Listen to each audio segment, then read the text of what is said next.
Leitura do livro This is Lean. É um livro todo em inglês, então essa leitura vai ser em inglês. É um livro que estava pendente na minha estante e a ideia vem sendo muito utilizada na indústria como uma técnica para trazer mais eficiência no trabalho. Então, lá vou eu. This is Lean, Resolving the Efficiency Paradox, de Nicholas Modick e Paul Ahlstrom.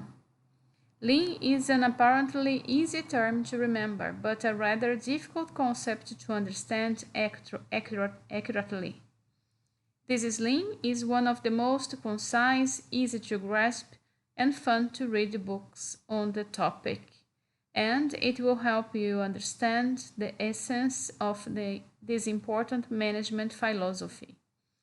This is a message from Professor Takahiro Fumoto, from the world's leading authority on Toyota production system. They have a website called www.thisislean.com. There are some messages as an introduction. Praise for This is Lean. This is Lean gives an easily accessible, structured, and inspiring account and description of Lean. Most important, perhaps, is the value and effect of the joint development of the whole organization and the structured way of working from co-workers to executives. Here are enormous benefits to gain, both for co-workers, for the company and organization, and not the least, for the customer. This is a message from Hannah Brandt Gonzalez, Permanent Secretary, Union N, largest union in Sweden. This is Lean is much more than a catchy title to another book of Lean, on Lean. It is a Lean exploration of a particular operations strategy of fundamental importance to organizations who aspire to add value for those who wish to receive value. It captures the values, principles, methods, and tools which shape a dynamic view of the improvement imperative. And it does so with resource efficiency in fewer pages than comparable books, and also with flow efficiency, focusing on the needs of the reader to understand. Modick and Ahlstrom have great respect for their reader, with whom they engage as a fellow team member. They tell stories, use metaphors, and sketch scenarios in order to visualize key concepts and to challenge misconceptions. They have great respect for the history of a Toyota production system, and they demonstrate the value of that respect in realizing a lean organization's operations strategy. By the end, they leave the reader in no doubt as to their shared understanding of fishing, how to think about improvement, while at the same time leaving sufficient actionable space for the reader to figure out his or her own way to learn to fish. This is a message from Professor Paul Coughlin, the Trinity College in Dublin. This is Lean is one of the most sold Lean books of all time.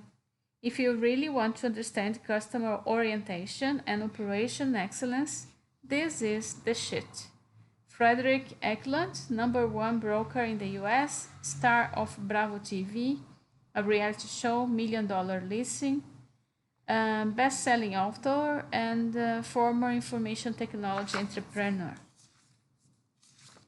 This is Lean. This is Lean, Resolving the Efficiency Paradox. Preface.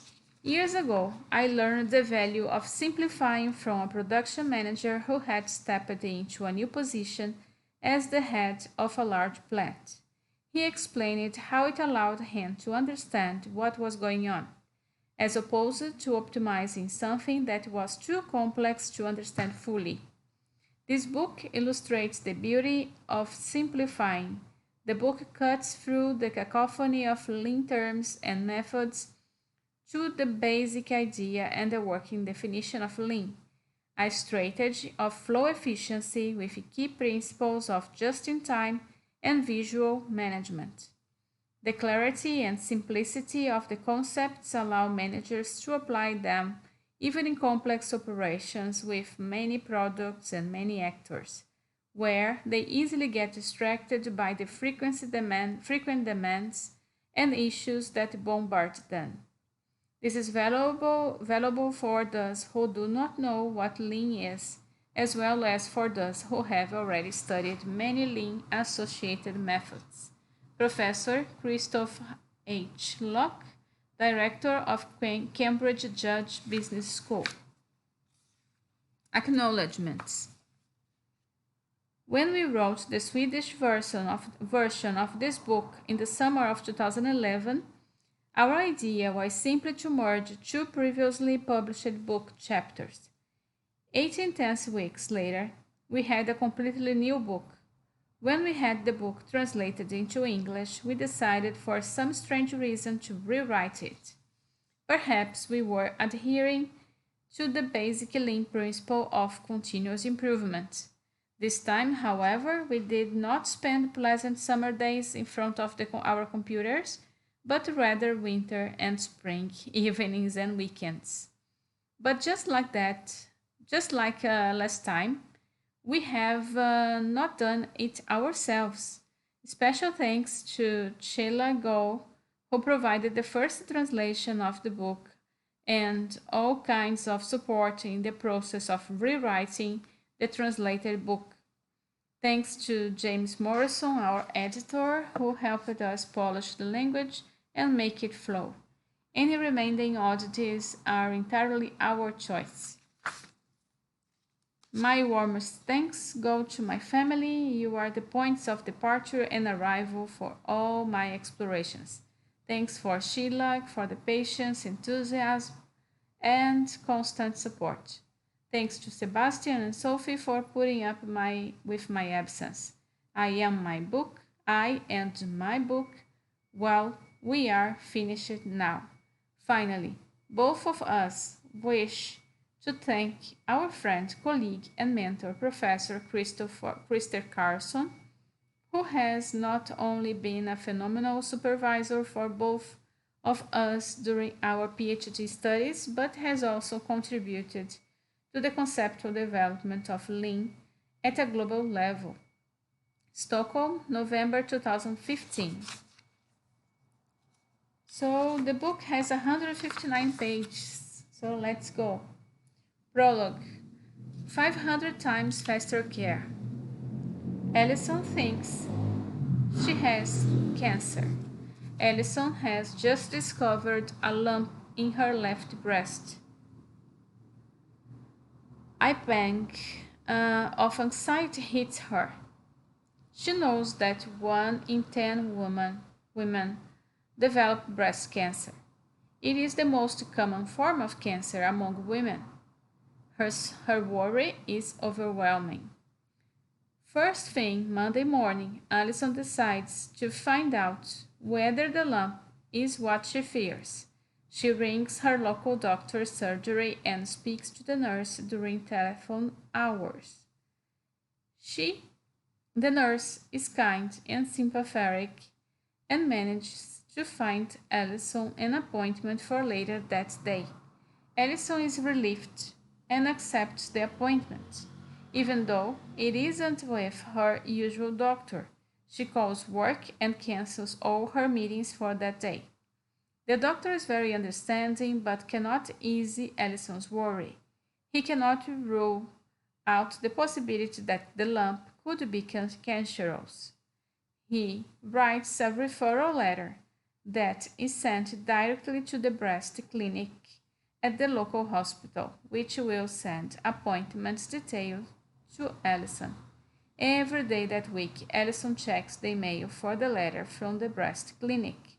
When a whole week passes without a letter, she starts to get worried. After 10 days, she finally rings the breast clinic. She waits in the telephone queue and eventually gets to speak to a nurse. After a 5-minute search, the nurse finds Alison's referral letter and promises that they will look into it that day. 4 days later, Allison receives a letter from the clinic saying she has been given an appointment for the following week. On the day of her mammogram and ultrasound, Edison allows herself plenty of time to find parking and the right clinic. Everything goes better than expected, and she is in the waiting room 45 minutes before her appointment time. She reports to the receptionist, who asks her to sit down and wait her turn. Edison's appointment time comes and goes, but her name is not called. After 5 minutes, she asks the receptionist, who says that they are running late and that Allison should just sit down and wait for her name to be called. 15 minutes or so after her scheduled appointment time, a nurse comes out and apologizes to Allison for making her wait. She is asked to wait in an examination room while the doctor reads up on her case. The examination goes smoothly enough, and Allison is told that she will be sent details of an appointment to see a breast surgeon. Back at home, Allison talks to her husband about her growing fear. The worst part is not knowing. Her worry even causes her to take time off work. 10 days after her hospital visit, Allison receives the letter with details of her appointment to see the breast surgeon. Based on the test results, the surgeon cannot be certain that it is cancer, but cannot rule it is out either. A second referral is sent, this time to a cytologist, who will take tissue samples for laboratory analysis. Having received such a vague answer from the breast surgeon, Allison goes home anxious and distraught. She struggles to remember what the surgeon said about the next step. She rings the clinic the next day, but she cannot get through to anyone who can help her. Reluctantly, she leaves her number and waits for her call to be returned. Someone from the clinic returns Edison's call later that morning and explains about her upcoming visit to the cytologist and the fine needle biopsy. The clinic has registered her details and she has been given an appointment in 2 weeks' time. Allison had been hoping for an appointment within a few days, but the nurse explains that the cytologist is very busy and there are no early appointment times available. When the unpleasant procedure does take place, it goes relatively quickly. The doctor explains that the tissue sample will be sent to the laboratory for analysis and the test results will then be sent back to the breast surgeon. Allison met at the breast clinic 2 weeks earlier. This means that there will be another letter with a new time to meet with the breast surgeon. The nurse is unable to tell Allison how long she will have to wait for the results. 6 weeks to the day after her first visit to the local doctor's surgery, Allison finally gets to meet the breast surgeon again and brings her husband along for moral support. Having read her case file and studied all the test results, the doctor delivers Allison's diagnosis. Sarah feels a lump in her breast. While taking a shower on Tuesday morning, Sarah thinks her left breast feels different, like it has a knot in it. She has a nagging fear for the rest of the morning and cannot concentrate at work. At lunch, Sarah tells her close friend Susan about her concern.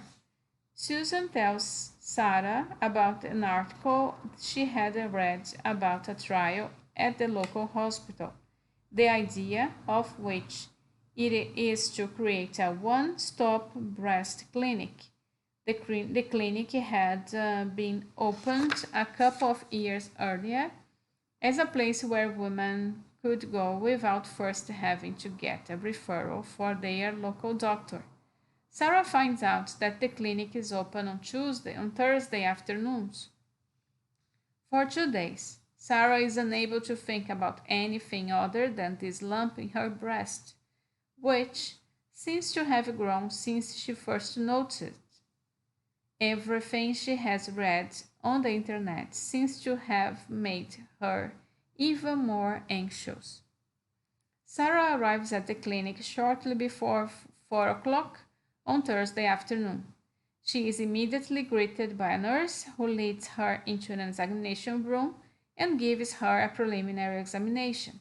The nurse confirms that Sarah's lump needs further examination, and Sarah is told to sit in the waiting room while the nurse confers with the breast surgeon. 15 minutes later, the breast surgeon asks Sarah to follow her into the examination room. Sarah is asked to give a brief explanation of why she is there and is then examined by the doctor. The surgeon determines that Sarah will need to undergo a mammogram, an ultrasound, and a fine needle biopsy. Sarah is sent back out of the waiting room and notices that the other women there look just as worried as she feels. When her name is called out, Sarah follows a specialist nurse into the X-ray room, where the nurse takes pictures of Sarah's breast. A doctor then uses ultrasound to confirm that Sarah already knows there is a lump in her breast. The nurse takes Sarah to a cytologist who performs the fine needle biopsy. The doctor cannot say whether it is cancer, but the tissue sample analysis will tell them. Sarah again finds herself waiting in the waiting room to see the breast surgeon. When she is called again, she notices that the time is nearly 6 o'clock. They sit down and the surgeon gives Sarah her diagnosis. This is Lean. This is Lean is a book about a new form of efficiency that we call flow efficiency. Flow efficiency focuses on the amount of time it takes from identifying a need to satisfying that need. Both Allison and Sarah had the same need. They wanted to find out if they had cancer. They both went through various tests and were given diagnoses. The similarities are there. From Allison's first visit to her local doctor to the moment she received her diagnosis, 42 days elapsed, which is equivalent to 1,008 hours. In Sarah's case, it only took 2 hours between her first contact with the nurse and the one-stop breast clinic until she received her diagnosis. Sarah's diagnosis process was more than 500 times faster than Allison's. Is that a big difference? It is an enormous difference. The first part of this book, chapter 1 to 4, defines flow efficiency, how it is created, and why various decisions improve or worsen flow efficiency. In particular, this part explains the efficiency paradox, how and why organizations are actually wasting resources when they think they are being very efficient. The second part of the book, chapter 5 to 11, describes how and why Toyota became one of the world's most successful organizations by developing an efficient production flow of cars. Inspired by Toyota, the Western world developed the concept of lean. Today, although lean is one of the world's most widespread management concepts, definitions of the concept are incredibly inconsistent. This inconsistency makes it difficult, if not impossible, to create understanding and form a consensus, and consequently, to succeed with efforts to implement lean. This book describes what lean is, how an organization becomes lean, and what a lean organization looks like. So this is the end of the prologue. Next is chapter 1, which title is From Resource Focus to Customer Focus. But then it's going to be in the next video. Bye bye.